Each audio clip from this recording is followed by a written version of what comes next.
Salut, c'est Marc Harriman, scénariste et dialoguiste de La Boum 3.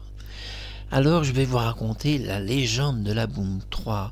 Dans toute histoire, il y a toujours une légende et je veux vous la raconter. Et je la raconte aussi à notre belle Sophie Maupu, qui sera, elle, à peine étonnée de cette histoire. Mais vous allez la découvrir.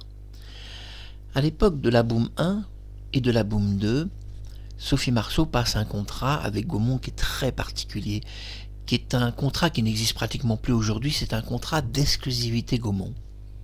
Elle est prise au piège à l'âge de 14 ans, c'est son premier film, et puis en plus un très gros succès, et donc elle va recevoir évidemment des demandes d'autres sociétés, d'autres gens, qui vont se dire, tiens la petite, elle marche bien, alors on va lui faire tourner plusieurs films. Mais elle ne peut pas, elle est sous contrat exclusif. À ce moment-là, Claude Pinoteau prend contact avec Sophie, comme d'ailleurs il la voyait régulièrement, et puis lui dit écoute, t'emballe pas autour de La Boum 2, il y aura peut-être jamais de Boum 2.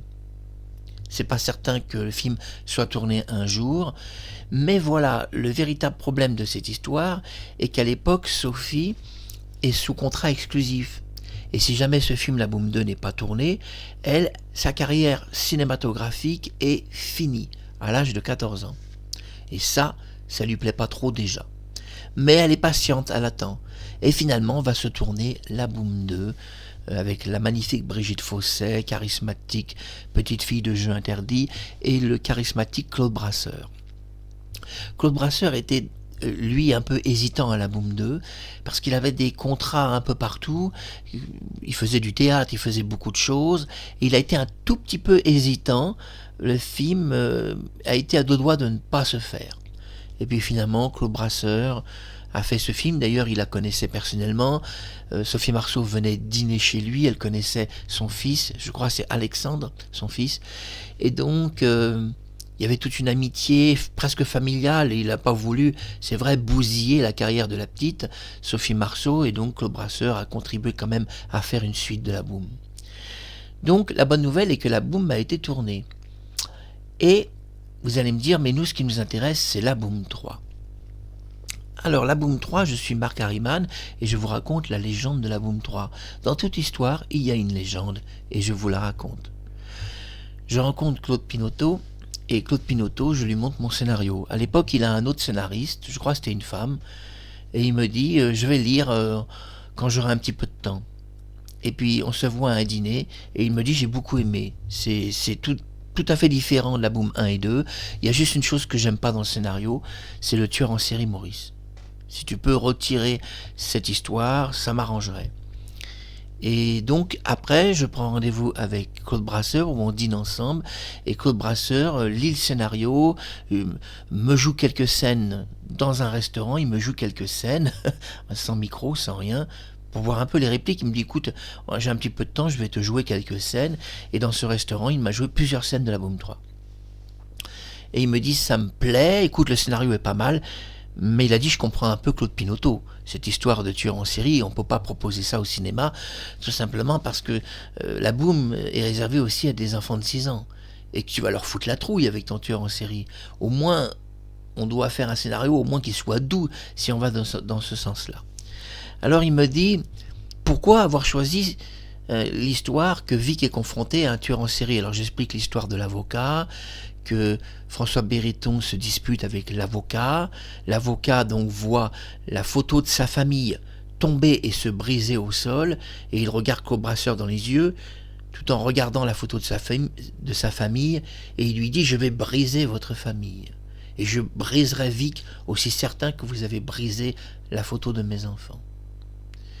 Et c'est ce qui va se passer. L'avocat va donc faire libérer un tueur en série dans le scénario, alors qu'il sait qu'il est coupable, mais il sait qu'il a des moyens, comme il est avocat, de l'innocenter. Mais une fois qu'il sort de prison, il demande à ce tueur en série quelques services. Voilà, t'es sorti de prison, mais voilà la photo de la fille que tu dois éliminer.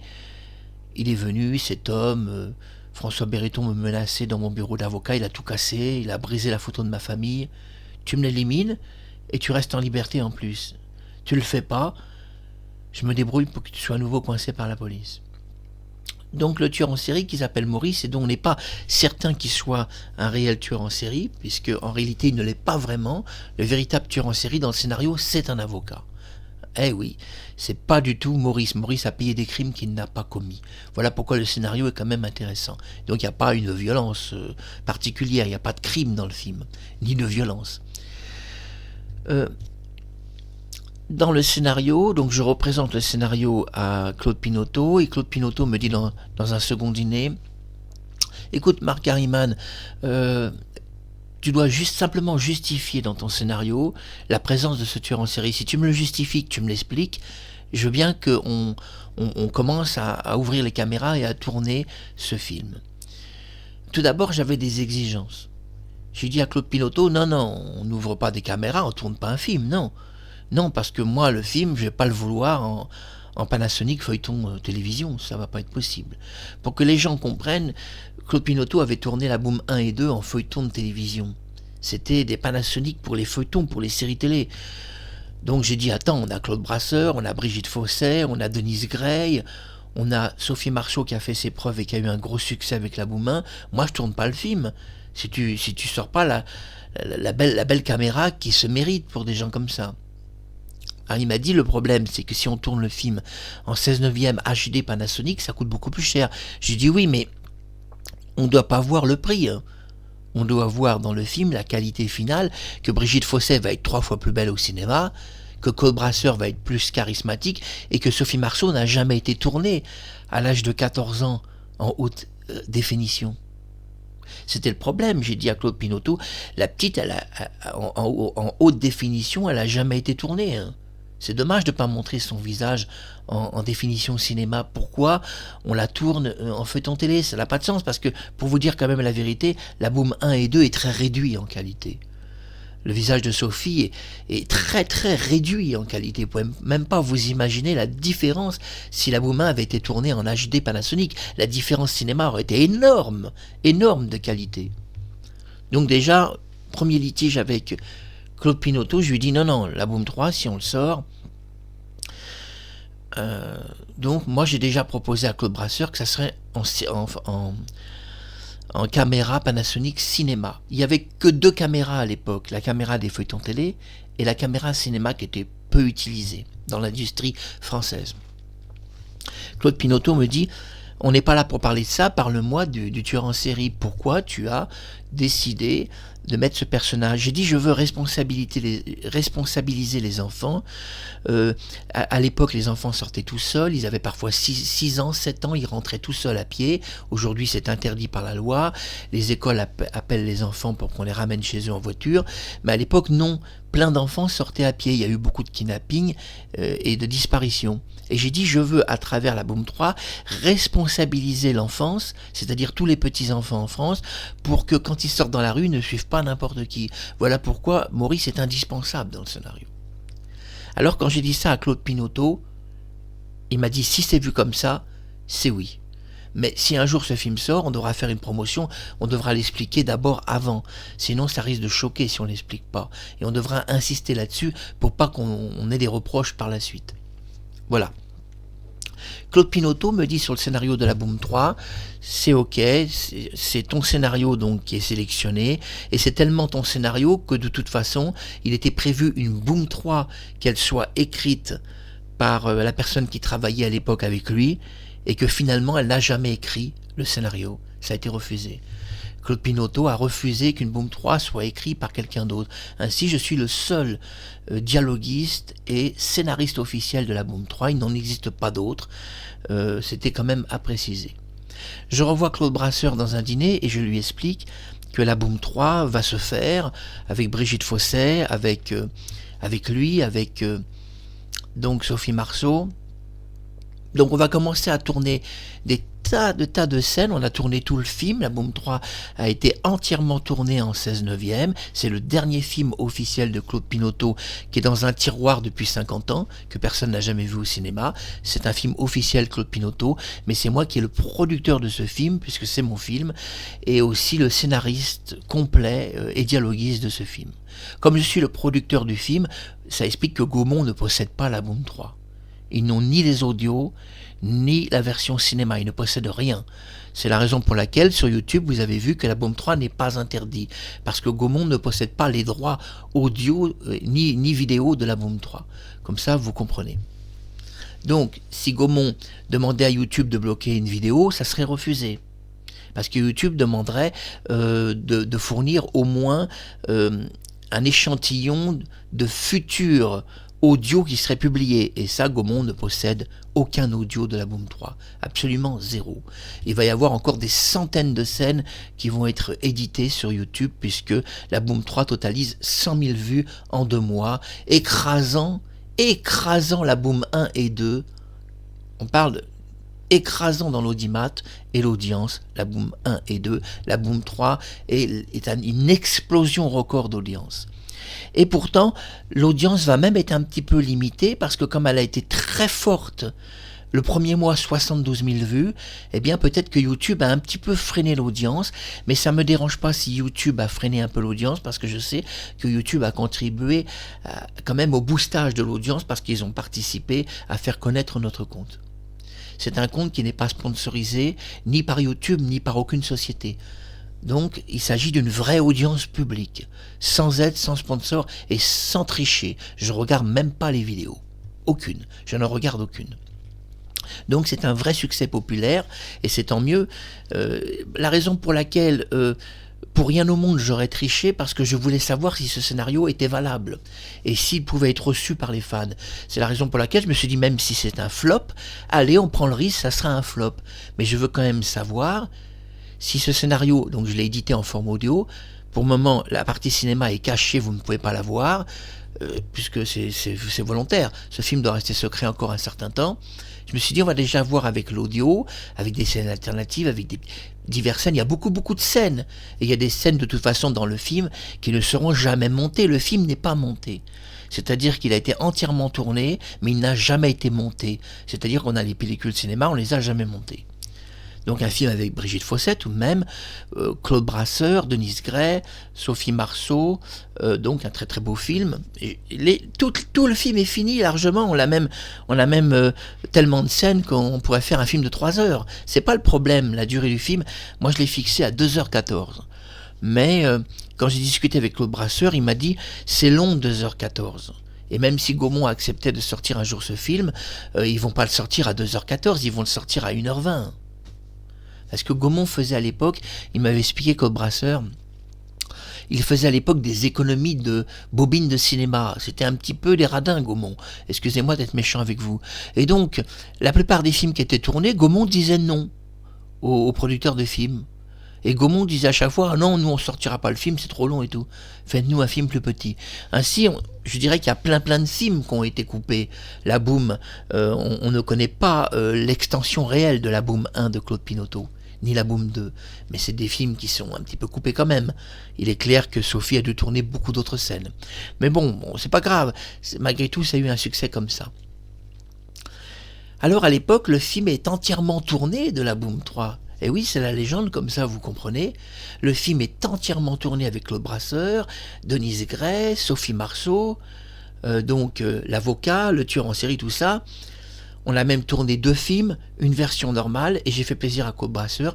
On a retourné le film en version sans le tueur en série. Oui, ça a été une demande dans un dîner de Claude Brasseur. Claude Brasseur m'a dit, écoute Marc, je te demande juste une petite faveur, accepte-la, parce que moi ce film m'intéresse, on refait tout le film une deuxième fois, parce que ça ne le dérangeait pas de tourner plusieurs scènes. On refait tout le film une deuxième fois, donc, c'est-à-dire on retourne des scènes alternatives si vous préférez. Donc on garde l'esprit du scénario, mais on supprime le tueur en série. Et puis après, dans une salle de projection, avec Claude Pinoteau, on va diffuser les 2 films. Et après, c'est Claude Pinoteau qui dira ce qu'il pense, si on garde la version du tueur en série ou si on la supprime définitivement. Et Claude Brasseur me dit, tu sais, tu devrais vraiment accepter, parce que ça te permettra aussi à toi d'avoir un regard peut-être plus juste sur ce que tu as écrit.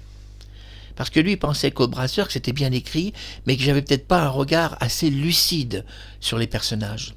Et d'ailleurs, c'est pour ça que dans ce restaurant, il m'a joué plusieurs personnages. Son personnage principal surtout, celui du père. Mais parfois, il essayait presque de jouer les autres personnages pour me donner une sorte de correspondance. Et il me dit dans le restaurant, tu vois, par rapport à mon personnage, eh bien cette scène, moi je l'aurais pas écrit exactement comme ça. Il prend un stylo, il enlève 2-3 mots, il me dit on devrait enlever ça, ça, et plutôt présenter les choses comme ça. Il y avait dans mon scénario, et vous avez dû le remarquer, parfois des mots qui étaient un peu trop répétitifs.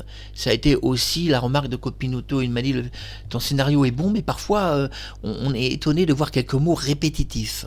Le mieux, ça serait d'utiliser des synonymes de la langue française pour pas présenter des mots trop répétitifs. Et que Brasseur avait dit à Claude Pinoteau, oui, on doit utiliser quelques synonymes, ça serait mieux. Ça voudra dire la même chose, sauf que c'est un peu plus fin dans la présentation du moins. Mais que Brasseur avait dit, dans l'ensemble, malgré tout, on peut jouer le scénario comme ça quand même pour voir.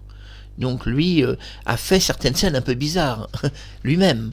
Il y a des scènes un peu kitsch, c'est-à-dire un peu enfant au niveau du scénario. Mais à l'époque, j'étais très jeune, hein. Je me considérais, moi, encore comme un enfant.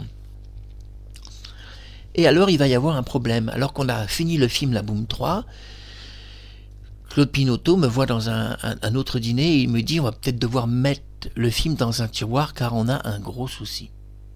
On a un gros souci avec Gaumont. Il y a une rupture de contrat de Sophie Marceau qui s'est libérée de Gaumont. Ça tombait mal. Sophie avait un problème avec Gaumont et vous savez qu'elle a refusé l'étudiante. L'étudiante, elle l'a refusé au départ parce que Gaumont lui a fait une petite vacherie quand même. Quand elle avait 14 ans, ils ont fait signer un contrat de propriété artistique, ce qui existe pratiquement plus aujourd'hui. Elle n'avait plus le droit de faire de film avec personne, sauf Gaumont. Ainsi, pour la Boum 3, j'ai dû changer le titre et appeler Vic le petit journal. J'ai pas eu le choix parce que Claude Pinoteau m'a dit tu peux plus garder le film La Boum 3, tu peux plus garder ce titre parce qu'elle vient de rompre son contrat avec Gaumont. Je dis j'ai bien de la chance. Et donc je dis c'est pas grave, on va changer le titre. On a appelé ça Vic le petit journal. Donc comme ça vous comprenez. Mais on garde les personnages principaux du film. Claude Brasseur qui reste toujours François Béreton et sa mère qui reste Brigitte Fosset. Et pour que les gens comprennent cette histoire de rupture de contrat de propriété qui est très compliquée, qui fait que La Boum 3 est jamais sortie au cinéma, ce film est complètement terminé, tourné en très haute définition, et il est depuis 50 ans dans un tiroir. Gaumont ne l'a jamais sorti, parce que Gaumont n'est pas le producteur du film. Je suis le producteur, et j'ai, c'est vrai, un peu bloqué la sortie du film, je vais tout vous expliquer. Sophie Marceau pourrait vous expliquer que j'ai bloqué en partie la sortie du film, je vais tout vous expliquer. Sophie Marceau se présente auprès des studios Gaumont et explique qu'elle désire se libérer du contrat qui est fait avec la société Gaumont. Et à l'époque 16 ans, pour que les gens comprennent, on avait terminé La Boum 2 et Sophie voulait tourner d'autres films, elle avait des propositions, mais elle était sous contrat de propriété. Et comme se dessinait L'étudiante à l'horizon, un film de Claude Pinoteau, mais qu'en même temps Claude Pinoteau avait mon scénario de La Boum 3 et qu'il ne savait plus où donner de la tête, et d'ailleurs il me dira dans un dîner où on a rigolé ensemble, il m'a dit mais je ne sais plus où donner de la tête entre les Allemands qui me demandent que l'étudiante s'appelle La Boum 3 et toi qui me proposes une autre Boum, moi je sais plus, vous voulez tous une Boum 3. Il était très embarrassé. Sophie Marceau va alors bloquer une suite possible de La Boum. Elle la bloque mais accidentellement. Non, elle ne l'a pas fait exprès. C'est pas elle qui a refusé la sortie cinéma de ce film qui est dans un tiroir depuis 40 ans. C'est pas elle qui a refusé. Elle l'a bloqué accidentellement parce qu'elle avait des propositions de Gérard Depardieu notamment ou des grands personnages du cinéma. Et donc elle va voir Gaumont et elle dit moi je veux rompre mon contrat avec vous. Gaumont dit écoutez Sophie, si vous voulez rompre votre contrat, il n'y a pas de problème, mais ça va vous coûter cher. Ça va vous coûter 1 million de francs. Sophie a pas d'argent. Elle vient de quitter ses parents, elle a emménagé dans un petit appartement qu'elle loue, elle n'a pas de cachet, elle n'a pas de RSA, elle n'a pas de RMI, ça n'existait pas, elle a 16 ans, elle est mineure, elle n'a pas pensé prendre un avocat pour contester avec un avocat le droit de propriété exclusive de Gaumont, elle pouvait le faire, elle aurait payé 0 francs, puisqu'elle était sans revenu et mineure. Gaumont n'aurait jamais pu demander dans un tribunal 1 million de francs à une mineure sans revenu. Donc Gaumont aurait perdu si elle avait pris un avocat et qu'elle avait poursuivi en justice. ils auraient perdu. Mais la petite fillette ne sait pas que sans revenu, elle peut contester ce droit de propriété, expliquant qu'elle n'avait pas compris tout simplement le sens du contrat. C'était tout simple, il suffisait donc de saisir une cour de tribunal avec un avocat et expliquer de toute bonne foi que ce droit de propriété, elle ne l'avait pas compris.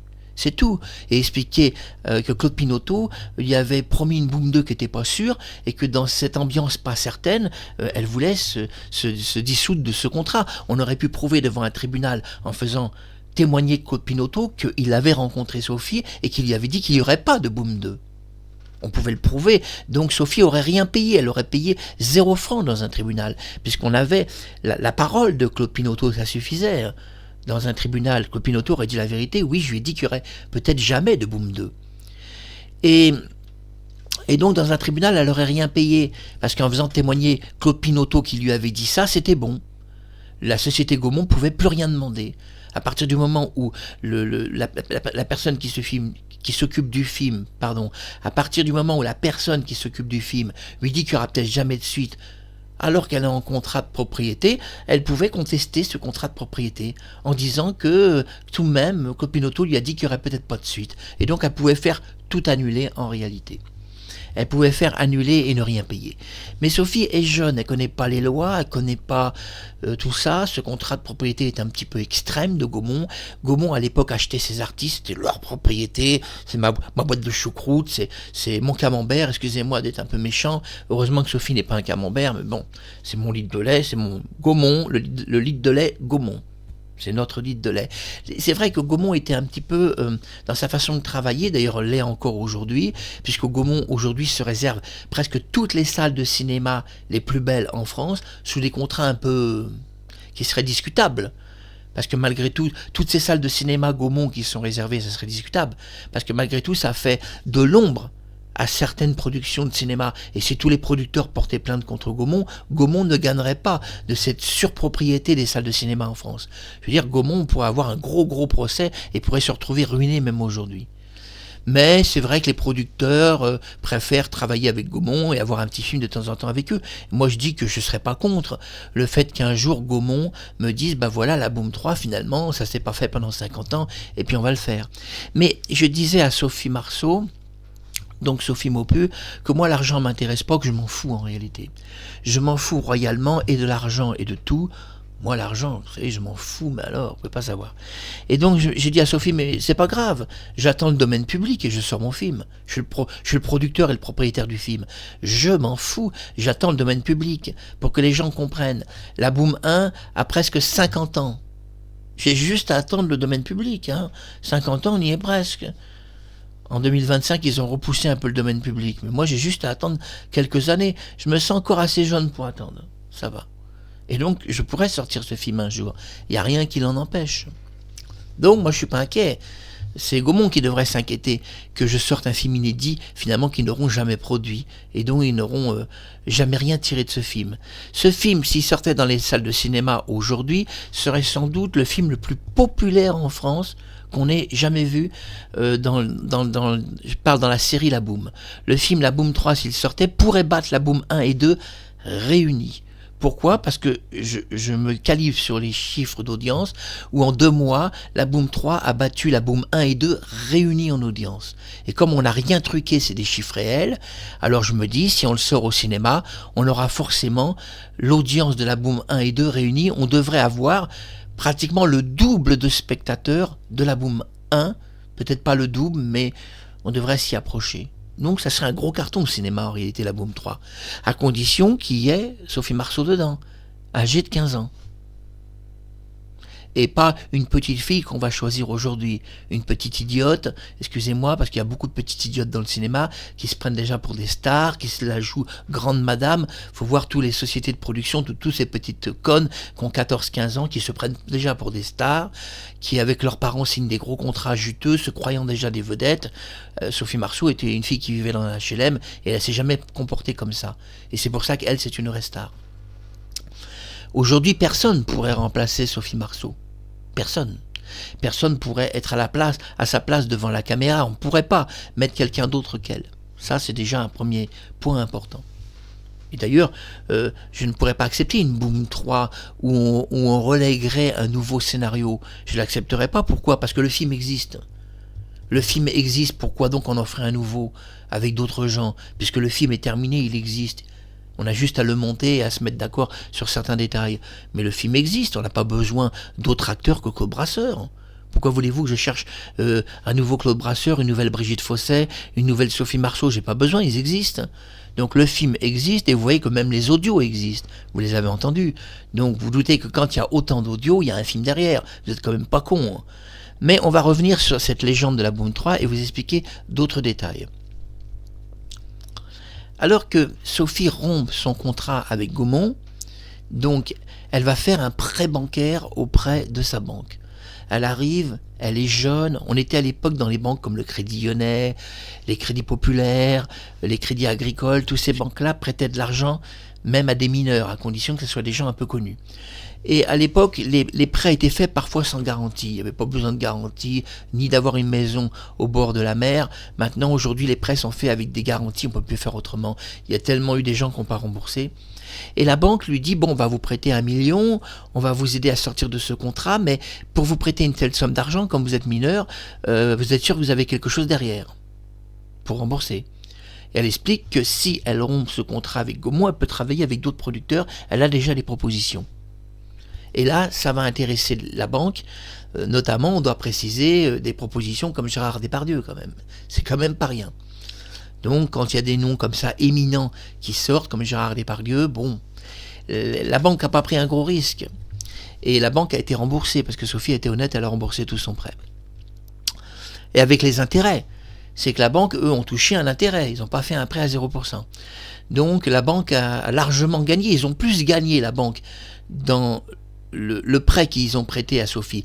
La banque a gagné plus d'argent que la pauvre Sophie en a gagné sur la Boom 1, où elle a rien gagné du tout. Elle n'a rien gagné, elle a même été obligée de rembourser la société Gaumont. Elle n'a rien gagné sur le tournage de la Boom, mais le tournage de la Boom, elle s'en fout parce que ça a été son tremplin d'avenir. Mais elle n'a rien gagné. Je dis à Gaumont, c'est un peu dégueulasse de faire travailler une fille de 14 ans et 16 ans et qu'elle touche 0 francs. C'est tout de même un peu dégueulasse, un cachet à 0 francs. Et en plus, lui demander de l'argent, une mineure, sans revenu.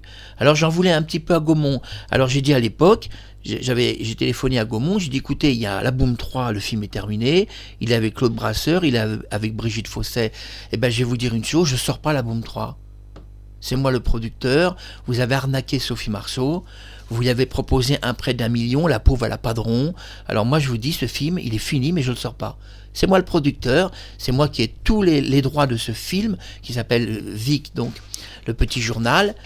J'ai travaillé avec Claude Brasseur, j'ai travaillé avec les plus grands, et il n'est pas question que ce film sorte un jour, puisque vous avez arnaqué Sophie, moi le film je vous le vends plus. C'est terminé. Et ainsi, Gaumont qui espérait voir la sortie de la Boom 3, puisque le film était terminé, je leur ai dit, vous avez arnaqué Sophie sur 1 million, moi je sors plus le film. Je suis le propriétaire et le producteur, je sors pas le film. Il n'y aura jamais de Boom 3. Je m'en fous, il va rester dans un tiroir 50 ans, bah démerdez-vous, de toute façon, avec tous les navets que vous sortez au cinéma, démerdez-vous.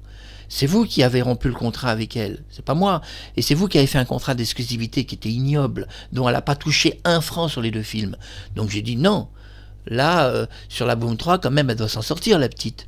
Voilà la légende de la Boom 3. Pourquoi ce film est resté dans un tiroir? Aujourd'hui, peut-être que François Ozon serait intéressé pour négocier avec Gaumont pour qu'on sorte ce film.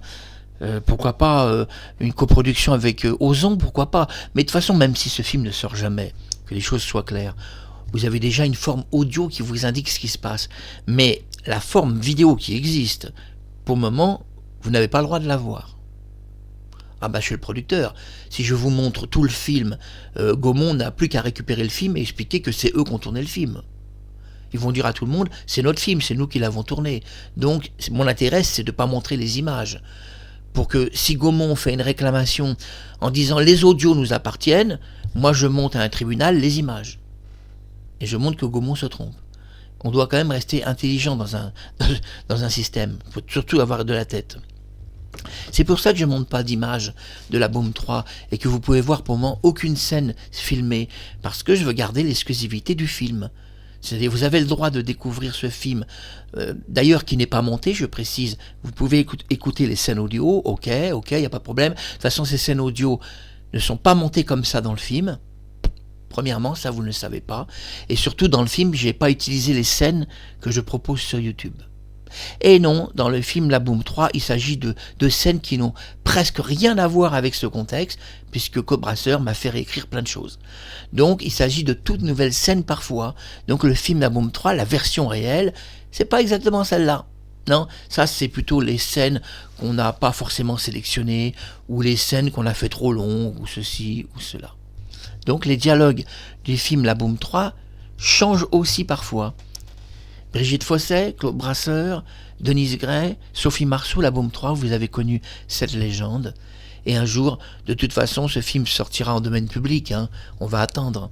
Moi, j'ai dit à Gaumont à l'époque, quand j'étais en contact téléphonique avec eux, j'ai dit, écoutez, moi, ça me dérange pas, je suis jeune. Je peux attendre le domaine public, je m'en fous. Hein. De toute façon, une fois qu'il sera en domaine public, je parle des personnages, hein, je pourrais sortir mon film et même l'appeler La Boum 3. Il n'y aura plus aucun interdit. À partir du moment où vous êtes en domaine public, le seul problème qu'il y aura, c'est que tout ce que j'ai créé n'aura pas de valeur financière. Mais de toute façon, quand j'ai créé tout ça, j'ai jamais pensé que ça aurait un jour une valeur financière. Je l'ai dit à Claude Brasseur à table. Je lui ai dit, on discutait ensemble, mais j'ai dit, j'ai jamais pensé un jour que je gagnerais 1 franc. Comme aussi certain que Sophie n'a jamais gagné un seul franc sur ces 2 films. Moi, j'ai pas fait une Boum 3 pour gagner 1 seul franc. Je connais Gaumont, hein. Je sais qu'avec eux, pour gagner 1 franc, c'est compliqué, hein.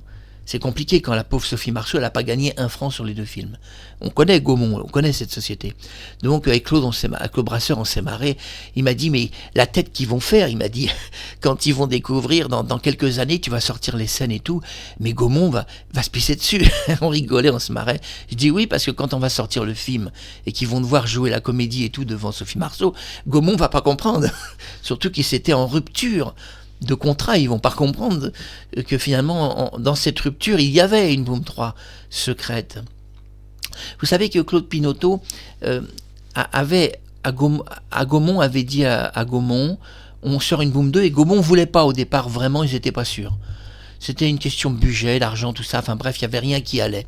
Et puis finalement, il a convaincu Gaumont que la Boum 2 sorte, et puis on était déjà sur le projet de la Boum 3, on travaillait déjà tous ensemble dessus, quand on voulait garder ce projet un peu secret en fait.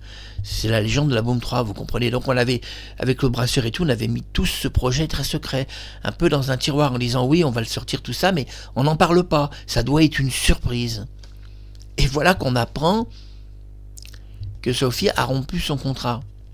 Alors que le Brasseur me dit, on est dans la merde parce qu'elle a rompu son contrat, comment on va faire une suite ? J'ai dit, ne t'inquiète pas, on va s'en tenir à l'idée de Claude Pinoteau, on place le film dans un tiroir un certain temps, et puis un jour on le sortira quand on devra le sortir. Donc la Boum 3 existe, un film entièrement tourné avec Claude Brasseur, Brigitte Fossey, Denise Gray et Sophie Maupu, qui est Sophie Marceau. Un film entièrement tourné en Panasonic 16 neuvième et en HD, très haute qualité d'image.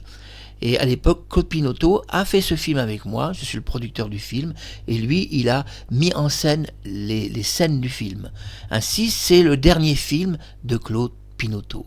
Et ce dernier film de Claude Pinoteau, personne ne l'a jamais vu dans une salle de cinéma. Mais c'est aussi ça, les légendes. On découvre que Jacques Brel avait enregistré des chansons inédites qu'il avait mis dans un tiroir.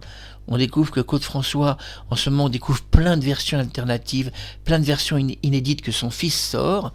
On découvre ça. On découvre que plein d'artistes avaient fait des choses, que ce soit Alain Souchon, que ce soit France Gall. Ils ont tous enregistré des tas de choses qui ne sont jamais sorties. Parfois, disait Jacques Brel, on met dans un tiroir un chef-d'œuvre. Il sortira jamais du tiroir, mais c'est pas grave. L'important, c'est d'avoir fait un chef-d'œuvre. C'était Marc Harriman. Et nous allons terminer donc cette vidéo avec quelques photos et un diaporama. On y va ? Regardez la belle Sophie, ce diaporama que je vous montre. Voilà, avec l'acteur de la Boum 2, donc il se passait un petit quelque chose entre eux deux. Elle a dû payer 1 million de francs à sa société, et oui.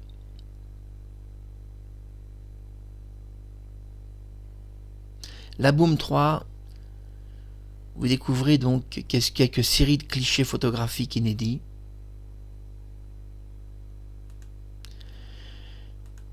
Et donc, c'était important pour moi de vous parler de la Boom 3. Et dans toute histoire, il doit y avoir une légende. Ça fait partie du show business. Et vous avez découvert la légende de la Boom 3. Un film qui finalement est resté dans un tiroir pendant 50 ans, alors qu'il est terminé, à cause d'un problème de droit avec Gaumont de propriété exclusive. Donc je dis à Gaumont, c'est votre faute. Si les fans de Sophie Marceau ont jamais vu ce film au cinéma, et que personne n'a jamais vu la Boom 3, c'est de la faute de Gaumont. C'est vous qui avez demandé 1 million de francs à la petite. Elle a été obligée de faire un prêt bancaire. C'est de votre faute, elle n'a rien gagné sur les deux films. Donc si à l'époque, Gaumont avait fait ce qu'il y avait à faire, eh bien on aurait sorti la Boom 3, on n'aurait pas attendu 50 ans. Mais c'est pas grave, je l'ai dit, le domaine public approche. Et comme je suis le producteur et le propriétaire du film quand même, eh oui, c'est ma propriété exclusive, et y compris de tous les audios. Mais malgré tout, on doit reconnaître dans ces audios, il y a la propriété de Claude Brasseur, de Brigitte Fossey et de Sophie Marceau. Eh oui, c'est leur propriété, hein. C'est qu'elles ont des voix si charismatiques et si exceptionnelles que quand même, on serait même content de voir Brigitte Fossey dans la Boom 3, de la découvrir au cinéma. Elle a fait plein de scènes, il y a plein de scènes avec Brigitte Fossey. Je vais essayer de vous montrer quelques photos, attendez. Alors ça c'est... attendez. Ah merde, ça c'est le diaporama. Excusez-moi, je dois... voilà. À seulement 16 ans, elle a dû payer 1 million de francs à sa société de production Gaumont. Voilà, pour rupture de contrat, pour rompre son contrat d'exclusivité de propriété. Donc je vous montre... Voilà, Brigitte Fossey, voilà à quoi elle ressemble en tournage HD. Là, vous voyez Brigitte Fossey en HD, en Panasonic HD. Voilà à quoi elle ressemble dans la Boom 3. Parce qu'il y a des gens qui m'ont dit, mais si Brigitte Fossey apparaît dans la Boom 3, elle ressemble à quoi? Eh bien, elle ressemble à ça, mais en beaucoup plus net. Parce que là, on voit que c'est pas très net. C'est beaucoup, beaucoup plus net que ça. Elle est exactement comme vous voyez là. Elle est même plus belle encore que ça. Des yeux bleus intenses. Elle est magnifique. La Boom 3, vous avez jamais vu Brigitte Fossey, elle est extrêmement mignonne, elle est tournée en haute définition, elle est même mieux que la Boom 1 puisqu'elle est en plus haute définition.